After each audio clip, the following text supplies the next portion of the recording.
Chapter 20. Wherein Oliver is delivered over to Mr. William Sikes.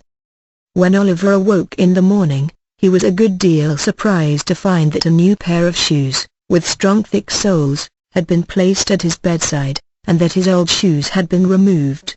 At first, he was pleased with the discovery, hoping that it might be the forerunner of his release, but such thoughts were quickly dispelled, on his sitting down to breakfast along with the Jew, who told him, in a tone and manner which increased his alarm, that he was to be taken to the residence of Bill Sikes that night.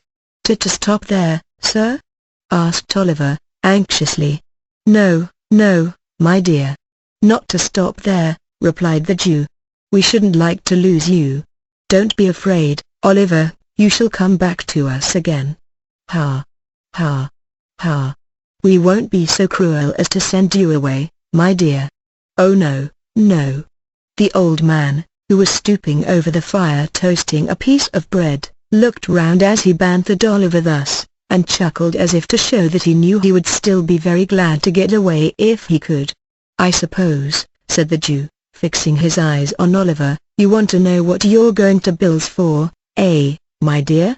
Oliver coloured, involuntarily, to find that the old thief had been reading his thoughts, but boldly said, yes, he did want to know. "Why, do you think?" inquired Fagin, parrying the question. "Indeed I don't know, sir," replied Oliver. "Bah!" said the Jew, turning away with a disappointed countenance from a close perusal of the boy's face. "Wait till Bill tells you, then." The Jew seemed much vexed by Oliver's not expressing any greater curiosity on the subject, but the truth is, that, although Oliver felt very anxious, he was too much confused by the earnest cunning of Fagin's looks, and his own speculations, to make any further inquiries just then. He had no other opportunity, for the Jew remained very surly and silent till night, when he prepared to go abroad. "You may burn a candle," said the Jew, putting one upon the table. "And here's a book for you to read, till they come to fetch you. Good night." "Good night," replied Oliver, softly.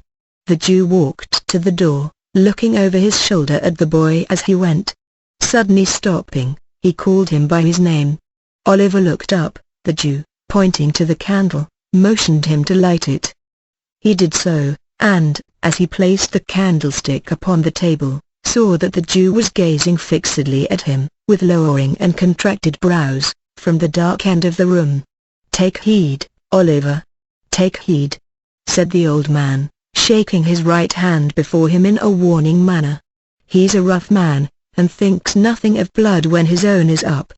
Whatever falls out, say nothing, and do what he bids you.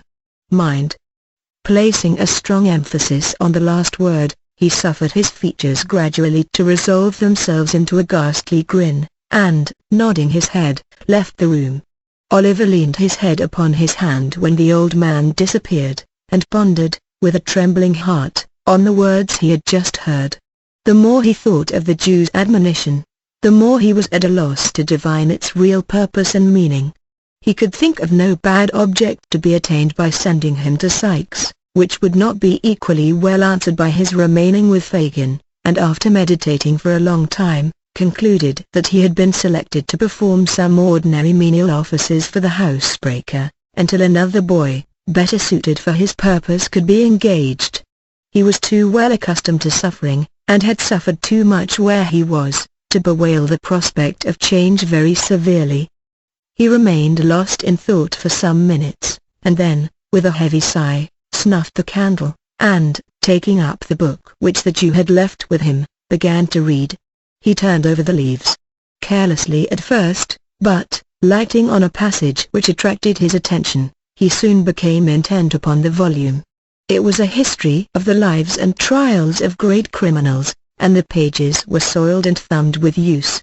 Here, he read of dreadful crimes that made the blood run cold, of secret murders that had been committed by the lonely wayside, of bodies hidden from the eye of man in deep pits and wells, which would not keep them down, deep as they were, but had yielded them up at last, after many years, and so maddened the murderers with the sight, that in their horror they had confessed their guilt, and yelled for the gibbet to end their agony.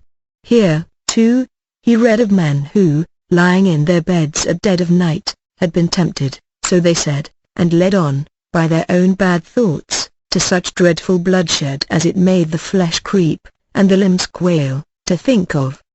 The terrible descriptions were so real and vivid, that the sallow pages seemed to turn red with gore, and the words upon them, to be sounded in his ears, as if they were whispered, in hollow murmurs, by the spirits of the dead.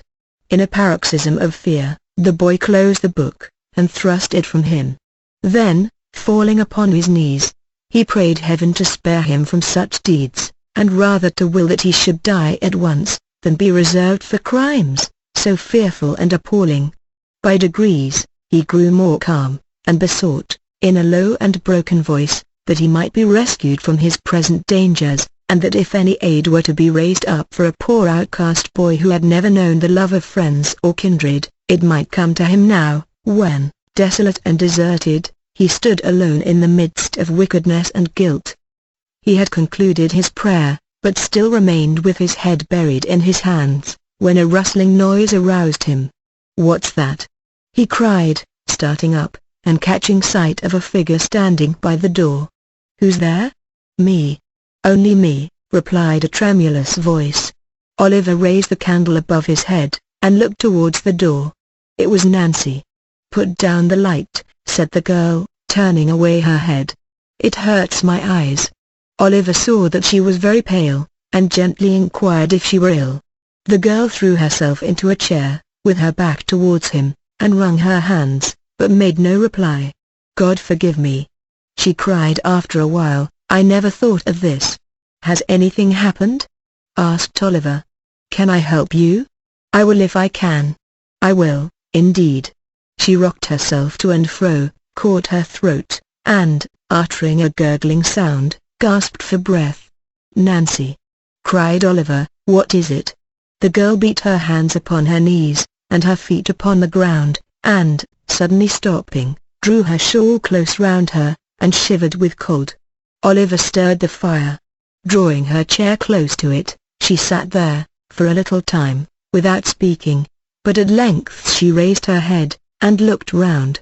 "I don't know what comes over me sometimes," said she, affecting to busy herself in arranging her dress. "It's this damp dirty room, I think. Now, Nully, dear, are you ready?" "Am I to go with you?" asked Oliver. "Yes. I have come from Bill," replied the girl. "You are to go with me." "What for?" asked Oliver, recoiling. "What for?" echoed the girl, raising her eyes, and averting them again, the moment they encountered the boy's face. "Oh, for no harm." "I don't believe it," said Oliver, who had watched her closely. "Have it your own way," rejoined the girl, affecting to laugh. "For no good, then." Oliver could see that he had some power over the girl's better feelings, and, for an instant, thought of appealing to her compassion for his helpless state.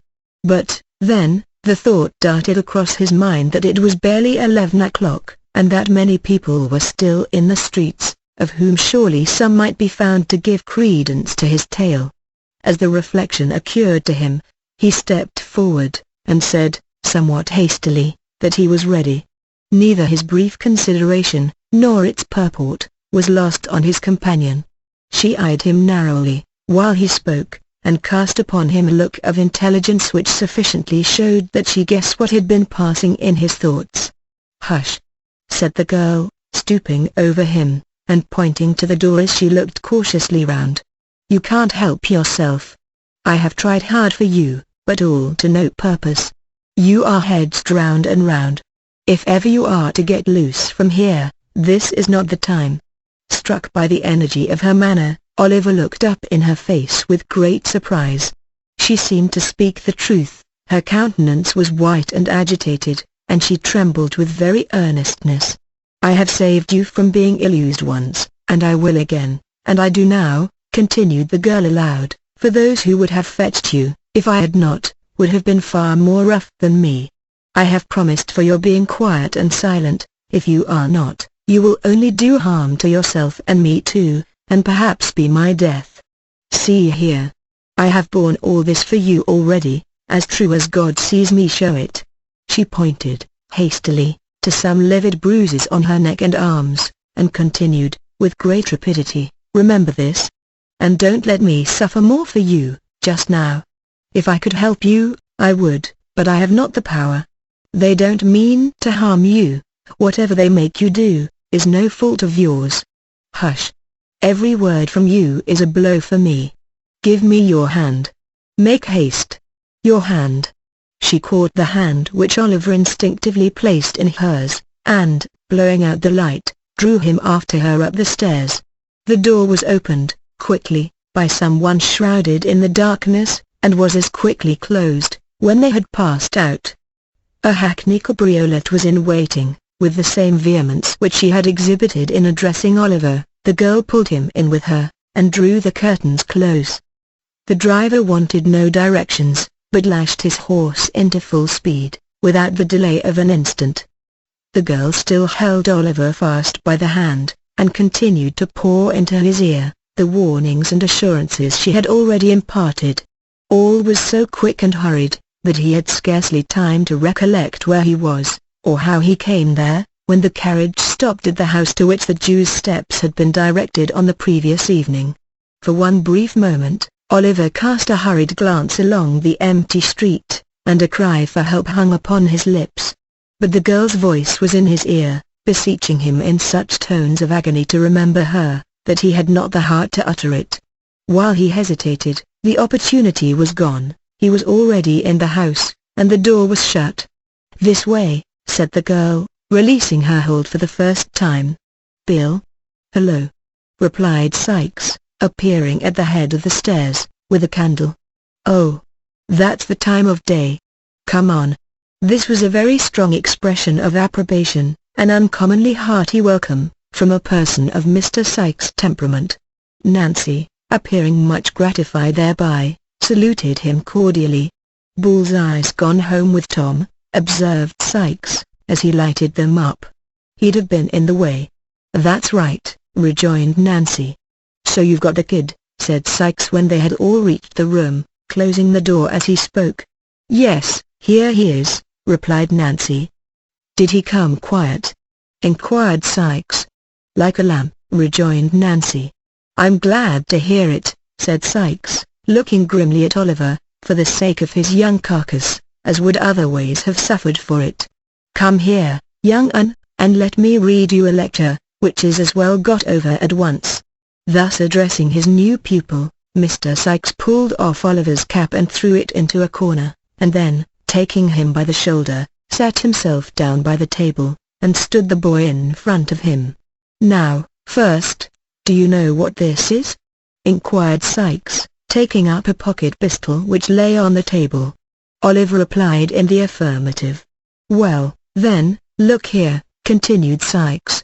"This is powder, that airs a bullet, and this is a little bit of an old hat for wadding."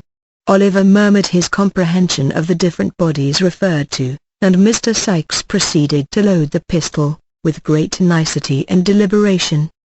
"Now it's loaded," said Mr. Sikes, when he had finished.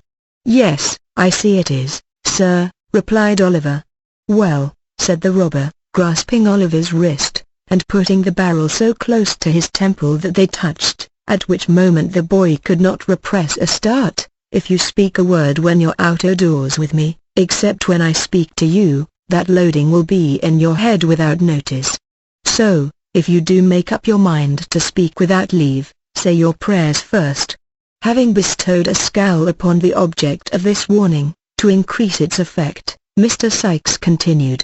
"As near as I know, there isn't anybody as would be asking very particular arter you, if you was disposed of, so I needn't take this devil and all of trouble to explain matters to you, if it warn't for your own good. D'ye hear me?"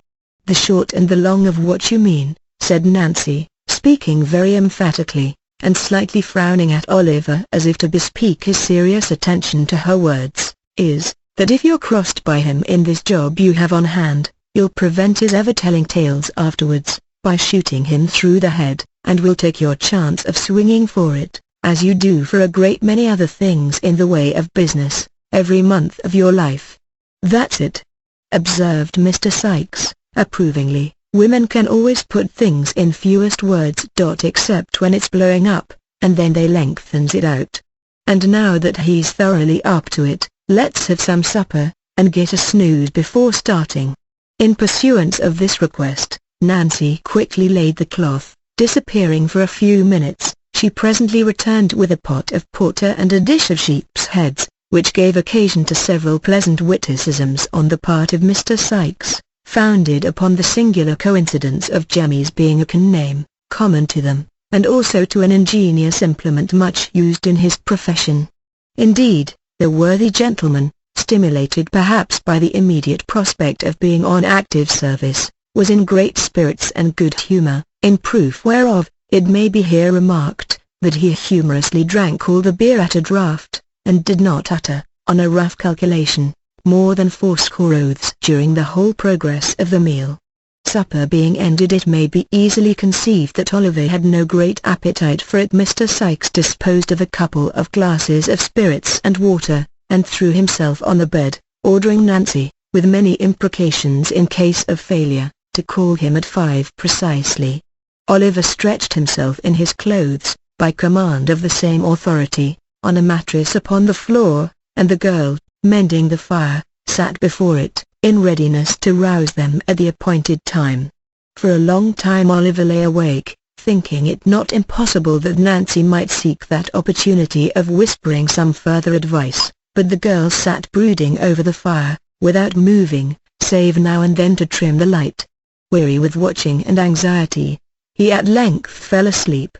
When he awoke, the table was covered with tea things, and Sikes was thrusting various articles into the pockets of his greatcoat, which hung over the back of a chair. Nancy was busily engaged in preparing breakfast. It was not yet daylight, for the candle was still burning, and it was quite dark outside. A sharp rain, too, was beating against the window panes, and the sky looked black and cloudy. "Now, then," growled Sikes, as Oliver started up, "5:30. Look sharp, or you'll get no breakfast, for it's late as it is." Oliver was not long in making his toilet. Having taken some breakfast, he replied to a surly inquiry from Sikes, by saying that he was quite ready. Nancy, scarcely looking at the boy, threw him a handkerchief to tie round his throat. Sikes gave him a large rough cape to button over his shoulders.